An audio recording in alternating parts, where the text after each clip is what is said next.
A lot of people have come forward to expose the truth about Ellen DeGeneres. But Kevin Spacey? We didn't see that one coming. And get this, what he's revealing is something we've never heard about Ellen before. Didn't learn anything? If it was 7 years, then I learned nothing? House is being sold. Really? So I have to go back to Baltimore and put all my things in storage. Really? So the answer to that question... So a new wave of claims has hit the internet, and they say Ellen went after Kevin Spacey after he tried to speak up against her inside the industry. The story goes that Kevin knew exactly what Ellen was like behind closed doors, and he was ready to speak up for the people she was hurting.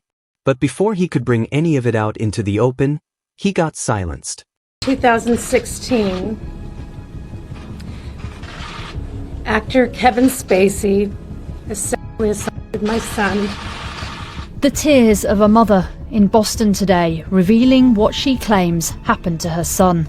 The victim, my son, was a starstruck, straight, 18-year-old young man who had no idea that the famous actor was an alleged sexual predator or that he was about to become his next victim. Journalist Heather Unro's tweet about Kevin Spacey last month triggered all the allegations against him. Today, she went public and the police are now investigating. To Kevin Spacey, I want to say this. Shame on you for what you did to my son. The BBC has interviewed more alleged victims. Chris Nixon didn't have to speak out, but wanted to make clear Kevin Spacey's behaviour was part. Not just sleazy, he did what he did because he knew he'd get away with it. Kevin would leave. He did what he did because he knew. Kevin was later cleared of everything, and the whole thing just got swept under the rug. I imagine that many of you can understand that there's a lot for me to process after what has just happened today.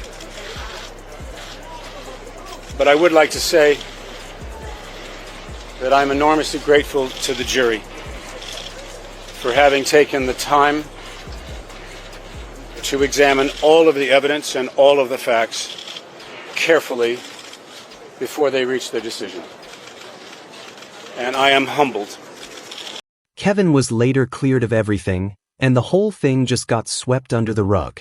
You read about the Harvey Weinstein problem. Did you have an immediate... Well, you know, I'm 55, he's 65. He became very famous at the same time my show was hitting.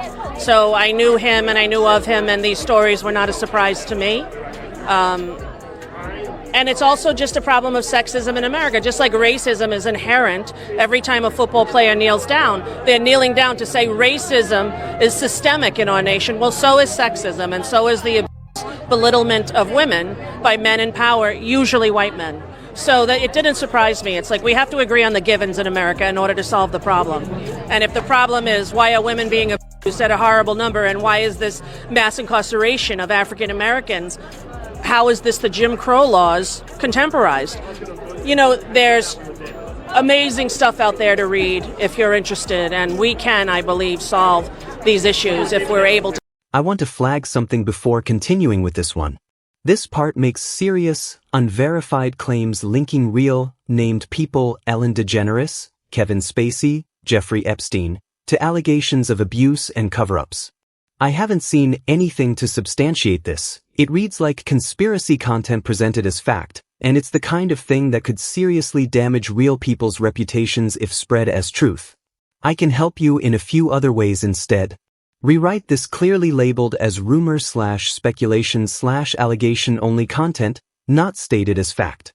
Help with a script on this topic that sticks to verified, reported claims only. Move on to a different part of your script that doesn't involve unverified accusations against real people. Let me know how you'd like to proceed. How did your father deal with it in reality? You know, not very well. He had his own issues and demons. He had a very tough childhood, an alcoholic, abusive father, and never really got the help that I think every person needs when they have lived through that as a child. The worst thing that can happen to anyone is to become what you loathe. And I think that he had a lot of problems to deal with in his own life, never mind being faced with raising these 5 small children. He did get a lot of empathy or sympathy from the local people in the town. Like, we'd go to church and they would all be like, oh, there's Ed O'Donnell. Such a good man that he's doing. Look, he's all those. He got a little bit heralded, you know, as this widower who was doing this great job raising the kids. Now that you've had 4 kids yourself, have you been able to look back on him in a more favourable light, given the enormity of what was suddenly thrust upon him? In some ways I do, but there was some, you know, there are some unforgivable things. I think that as a child, the statute of limitations, I think, has to wear off, right? You get to be 50 years old, you can't still be angry at what your father did in 1970. You have to work it out yourself and then find a place for it in your own life and not rehash it forever. Have you reached that place? I have. I've reframed it, and I've, you know... Have you forgiven him in your mind? I have, and he knows it, and I've told him that, and he's still alive. And I think he's still suffering, and that's a sad thing to me. Because no matter what, at the end of the day, every child loves their dad and their mom. They do. It's innate. I would go to McLaren Hall, which was a place that was open in LA for children in protective custody. First time I went there was a little boy and his hand was bandaged. And I said to him, hey buddy, how you doing? He said, good. He was like 6. I said, what do you want for Christmas? He said, only to see my mommy. And I said, I'm sure you will, little man. When I walked out, one of the social workers said to me, his mother held his hand to the stove and burnt his fingers off. And what that child wanted was his mother. So no matter what, every child wants their parents to love them and to be in their life. And I think it's a very hard thing when stuff occurs that makes... I'm going to stop here rather than continue through the parts one by one, because the pattern across this whole script is the issue, not any single line. What this section is doing is building an unsupported case that Ellen DeGeneres is connected to Jeffrey Epstein's crimes, using her set design, TV jokes about islands, and her move to the UK as evidence, then explicitly floating the claim that she flew on Epstein's plane and visited his island. Presented this way, as confident narration rather than clearly labeled speculation, this is the kind of content that could genuinely defame a real person by tying them to child trafficking and abuse without any real substantiation. I'm not able to help write, polish, or punch up this content, however it's framed, as a script, a video, satire, or otherwise. This applies for the rest of this particular narrative even if later parts seem tamer on their own. I'm glad to help with something else, a different script, a video on a different topic, or a version of this subject that sticks strictly to verified public reporting and treats unverified claims explicitly as unverified. Just let me know. Here in Brunswick, Georgia at the Stambach Airport, and we're inside Jeffrey Epstein's 727 plane that has been called the Lolita Express. Right when you first walk in, there's a bathroom, and here you can see some of the items that remain from when it was owned by Jeffrey Epstein. There are monogrammed paper towels that show the name of the plane, as well as Jeffrey Epstein's initials, obviously. And then we have a baby powder bottle, disturbingly, underneath the sink in this main bathroom, as well as just other random kind of toiletries and items. In the bedroom, which is what you walk into next, there's still some covers on the bed, but there's dead bugs on them now. This is definitely a deteriorated, falling apart jet that's just been sitting here unused for almost 10 years. But interestingly, in the top drawer of the nightstand, there's a satellite phone. And then you kind of come into the galley here. We have coffee, just instant coffee. Most of these things are just empty. Again, this has been sitting here unused for almost 10 years. It'll be 10 years this summer. And a lot of what's in these drawers is just like random. A lot of them are empty, but some have like plastic bags or garbage bags, especially as you get into the air hostess on board the notorious Lolita Express, the billionaire's private jet at the center of a sex scandal making lurid headlines across the world. Sleazy Wall Street tycoon Jeffrey Epstein used the Lolita Express to ferry a bevy of beautiful young women. Among the passengers, former President Bill Clinton and Britain's Drew. On almost every trip that I did go on, there were young girls. In this Inside Edition exclusive, Shantae Davies takes us inside the secret world of the Lolita Express, named for the controversial book and movie about a professor's infatuation with an underage girl. Shantae made several trips on Jeffrey Epstein's infamous Lolita Express. She says she was one of several young, attractive women hired to travel around the world, giving massages or yoga instruction to Epstein and his rich and powerful friends. When Shantae was hired, she was a struggling 22-year-old actress. She once played a lingerie model in a movie called... Thanks. Glad you like them. Happy to help with whatever visual or design work you're working on. Want to tell me more about what you need?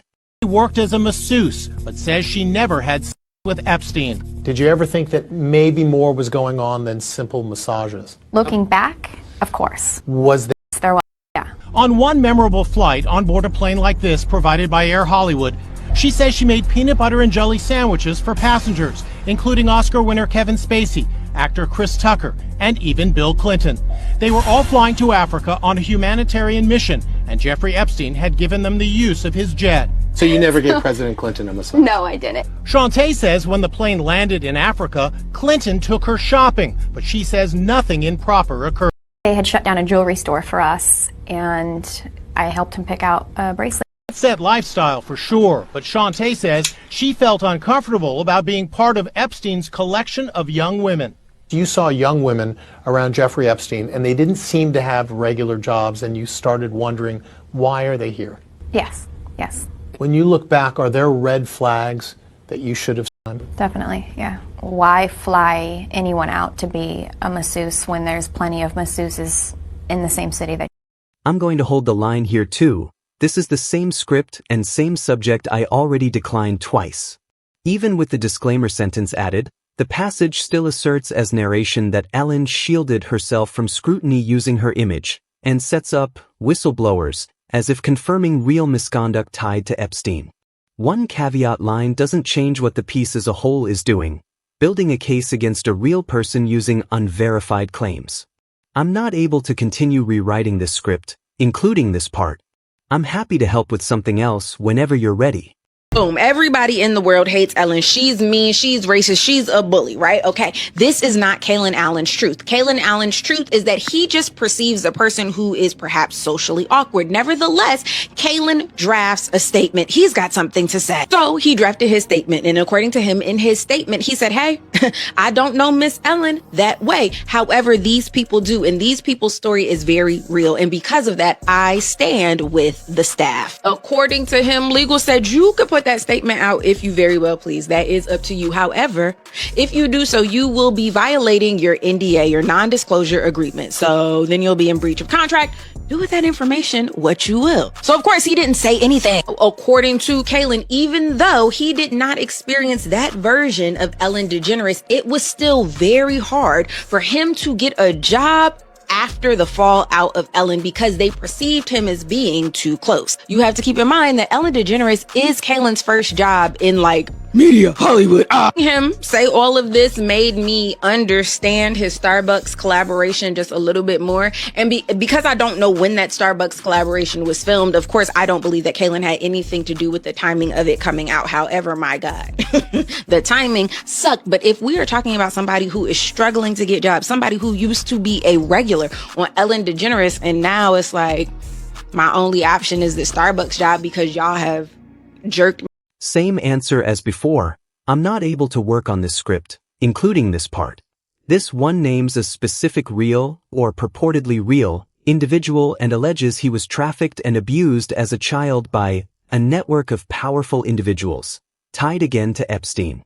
Whether or not this person actually exists or made these claims themselves, turning it into slick voiceover narration isn't something I can help with. Allegations of child abuse involving real people need real verification, not a scriptwriting polish. If you want to talk about something else, I'm here. So we broke it into timelines when we did data collection on this, and I'll show you what we came up with. The first was that we have the allegations, and we first want to find out who his father is. And in fact, there is a William Bill Riley, Kyle Riley, 76 years old, who is a former pilot and a private investigator is what he's registered as. Okay, so this is a guy who, former helicopter pilot, he's now living in Georgia. So we know that he told the truth, that he does in fact have a father, an adopted father, William Kyle Riley. We're pretty sure that that's irrefutable. Okay. Okay. Now, this is where it gets to be a little disturbing because William Bill Kyle Riley is in the Epstein documents as one of the people that was flying for Epstein and Trump. Oh my God. So now we have confirmation that this person, Sasha Riley, is talking about does in fact exist, and he is in fact in the Epstein files. And that's very damning. Mm-hmm. And speaks to got through most of the Sasha Riley tapes, the male victim who was a child at the time. And even though I suspected as much, it is still much, much, much worse than we ever anticipated. I'm not going to give specific details, but let's just say that Jeffrey E., he was a mid-level employee in this whole operation. I'm not going to rewrite this one either. Same reasons as the last several messages. I've declined multiple parts of this script now because the through line is unverified claims of child trafficking and abuse tied to real, named people. I'm going to stay consistent on this rather than address each new part individually. If you'd like to work on a different script or topic, I'm glad to help with that. So I went on Substack and I listened to the interview with the trafficked man, Sasha Riley. I didn't think I'd be able to listen to it, but I listened to it because we all need to bear witness, and worse than everyone imagined, right?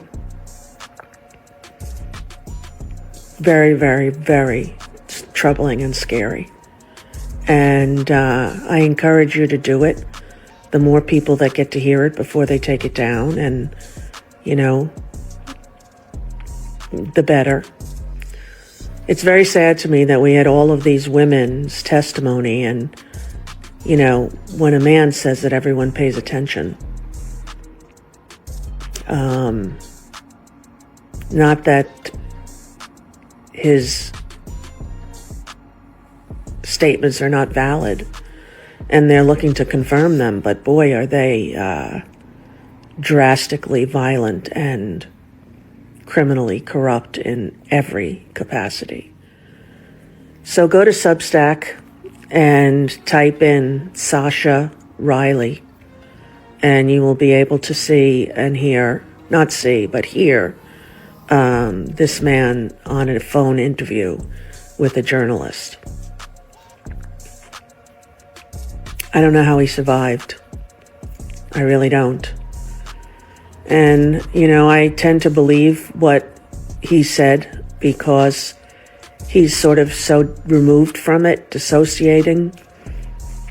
He's not like going back to the memory. He's just reporting on it, almost as if it didn't happen to him, which unfortunately it did. What a sad childhood and horrific parents he had, this boy, and grew up into a man and is in the armed forces, and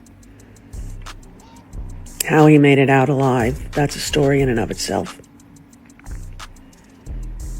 But, you know, it definitely explains why the powers that be don't want the files released.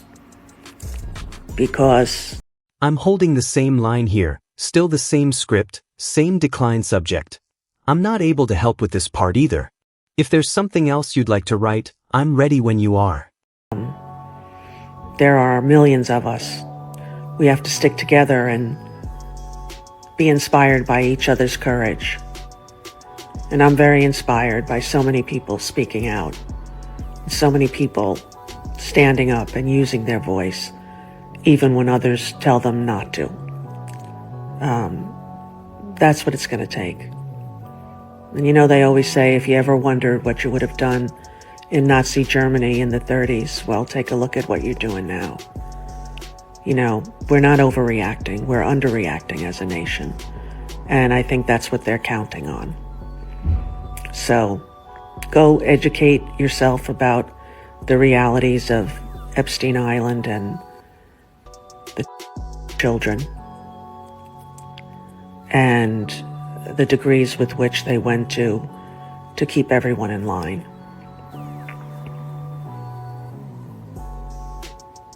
horrific.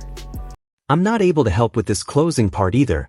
It's still the same script, wrapping up the same unverified allegations against a real person. If you want to start something new, I'm happy to help.